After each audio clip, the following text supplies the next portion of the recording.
Students, तो आज हम डिस्कस करेंगे फैमिली ऑफ सोल्ट्स। ठीक है, हम एसिड के बारे में पढ़ चुके हैं, हम बेस के बारे में पढ़ चुके हैं। अब हम किसके बारे में पढ़ेंगे? सोल्ट। बिकॉज हमारे चैप्टर का नाम ही क्या है कि एसिड, बेस एंड सोल्ट्स। तो आज हम सोल्ट्स के बारे में डिस्कस करेंगे।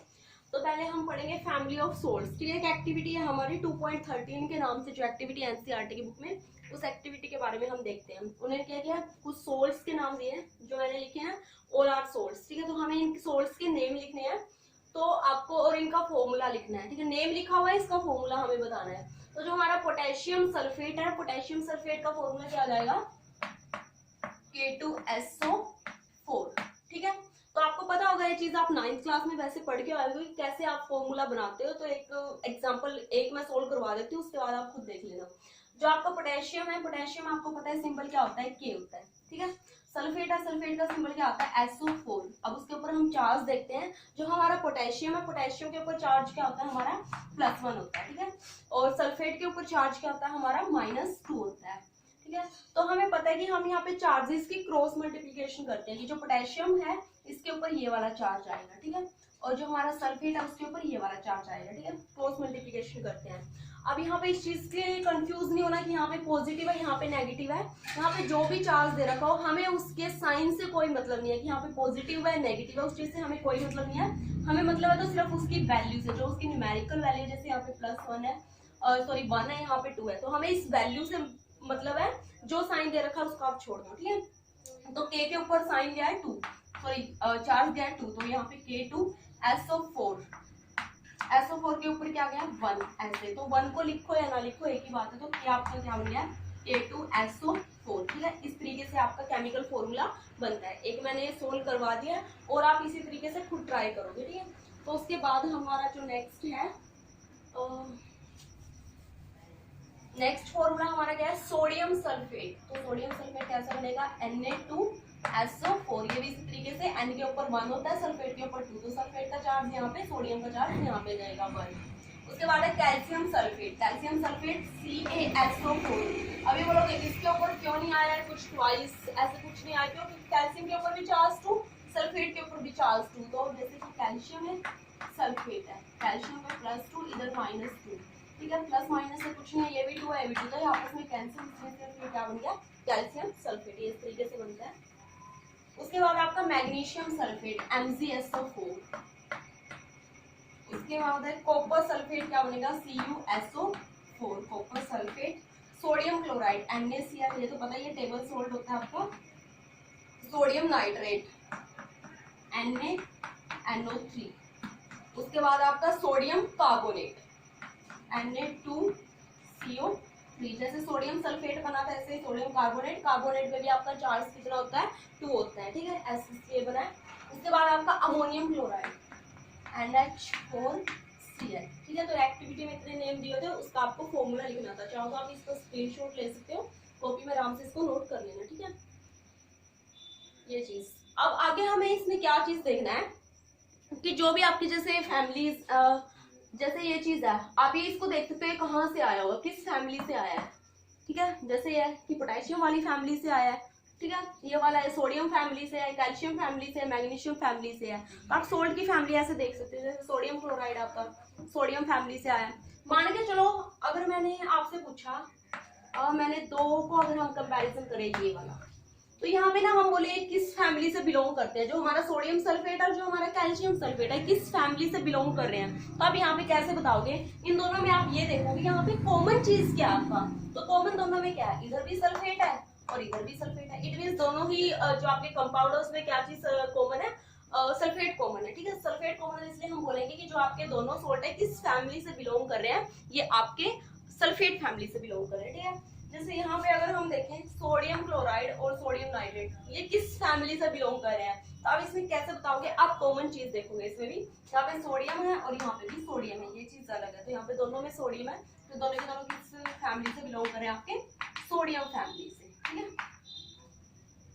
सोडियम फैमिली से। तो इस एक्टिविटी में आपको सिर्फ इतना ही करना था। नेक्स्ट हम देख रहे हैं पीएच ऑफ सोल्ट्स। कैसे आप सोल्ट्स की पीएच को चेक करोगे, किस बेस पे आप सोल्ट की पीएच को डिटरमाइन करते हो। पीएच ऑफ सोल्ट्स, यहाँ पे जो पीएच है, पीएच को आप किस बेस पे निकालते हो? सीधी सी बात, आप यूनिवर्सल इंडिकेटर से पीएच देखोगे, ठीक है, पीएच पेपर से आप पीएच चेक कर लोगे।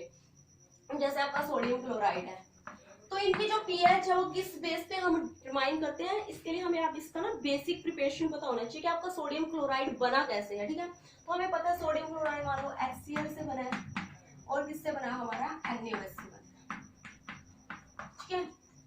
उसके बाद यहाँ पे हमारा NaCl बना है और प्लस में वाटर बना है। तो आपको ये चीज पता है, जो HCl है वो भी स्ट्रॉन्ग एसिड है, क्या ये स्ट्रॉन्ग एसिड है, और जो आपका NaOH है वो क्या आपका स्ट्रॉन्ग बेस है, क्या स्ट्रॉन्ग बेस है। अब हम बोले कि इस सोल्ट की पीएच क्या होगी, हम यहाँ से ही आइडिया लगा सकते हैं। जो आपका HCl है, स्ट्रॉन्ग एसिड स्ट्रॉन्ग बेस, एक दूसरे को इक्वली बैलेंस करेगा, ठीक है, दूसरे के इफेक्ट को न्यूट्रल कर देगा कि स्ट्रॉन्ग एसिड है। अब अगर हमें ना लड़ाई करवानी है, दो इंसान एक जैसे हैं, ठीक है, इक्वल पावर है दोनों में, तो क्या होगा, उनमें से ना कोई जीतेगा ना कोई हारेगा, ठीक है, दोनों में इक्वल स्ट्रेंथ है। तो उसी उससे हम क्या बोल सकते हैं कि ये भी स्ट्रॉन्ग है, ये भी स्ट्रॉन्ग है, दोनों ही स्ट्रॉन्ग है, तो दोनों का इफेक्ट एक दूसरे का इफेक्ट न्यूट्रल कर रहे हैं, ना कोई जीता ना कोई हारा, तो दोनों का इफेक्ट न्यूट्रल हो गया। तो इसलिए इसकी जो पीएच है न्यूट्रल, इट मींस 7.0 पीएच हो गई सोल्ट, ठीक है। अगर हम दूसरा सोल्ट देखते हैं, मान लो हमने कोई भी, जैसे ना हमने सोडियम एसिटेट ले लिया, इस वाले फॉर्मूला का नाम है सोडियम एसिटेट। यहाँ पे इस पे नेगेटिव चार्ज होता है, पॉजिटिव, ओवरऑल वैसे न्यूट्रल होता है, ठीक है, चार्ज नहीं होता, बट अगर हम इसको देखें तो इस तरीके से तोड़ के लिखते हैं सोडियम एसिटेट, ठीक है। तो सोडियम एसिटेट हमारा बना है, वो किस चीज से बना होगा, यहाँ से आपको कुछ आइडिया लग रहा है? जो आपने एक एसिटिक एसिड का नाम सुना होगा, एसिटिक एसिड जिसको हम विनेगर भी बोलते हैं, this is our acetic acid, ठीक है, ये आपका एसिटिक एसिड है। यहाँ पे हमने बेस लिया NaOH, तो हमारा ये वाला सोल्ट बनता है CH3COO Na प्लस में वाटर आपका निकल गया, क्योंकि आपका एसिड है बट ये वीक एसिड है। कैसा एसिड है? वीक एसिड है। ये आपका बेस है बट ये कैसा है? स्ट्रॉन्ग बेस है, और ये आपका सोल्ट बना। अब यहाँ से ना हम पीएच का आइडिया एग्जैक्ट नहीं बता सकते, बट हम यहाँ से आइडिया लगा सकते हैं कि इसकी पीएच कैसे होगी, 7 से कम होगी, 7 से ज्यादा होगी, यहाँ से हमें पता लग जाएगा। यहाँ पे बेस स्ट्रॉन्ग है, बेस की पता आपको पीएच 7 से ज्यादा होती है, एसिड की पीएच आपको पता है 7 से कम होती है।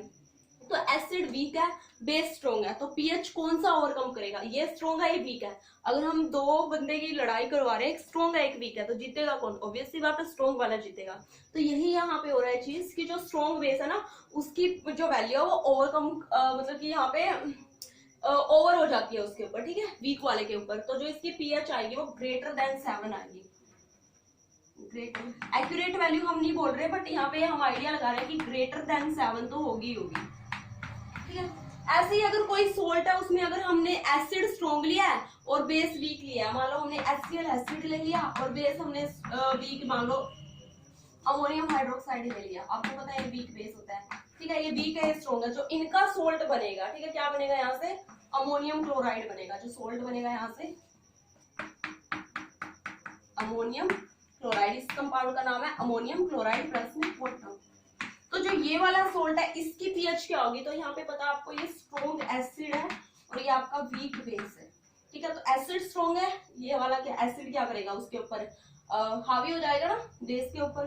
तो इसका जो बनेगा, जो इसका पीएच होगा वो कितना होगा? लेस देन 7 होगा। हमने यहाँ से आइडिया लगा दिया कि लेस देन 7 होगा, ठीक है। तो हमने पीएच ऑफ सोल्ट्स के बारे में पढ़ लिया, ठीक है। इतना आपको अच्छे से पढ़ लेना है। अगले वाला जो नेक्स्ट टॉपिक है, इससे वो आगे हम कल डिस्कस करेंगे।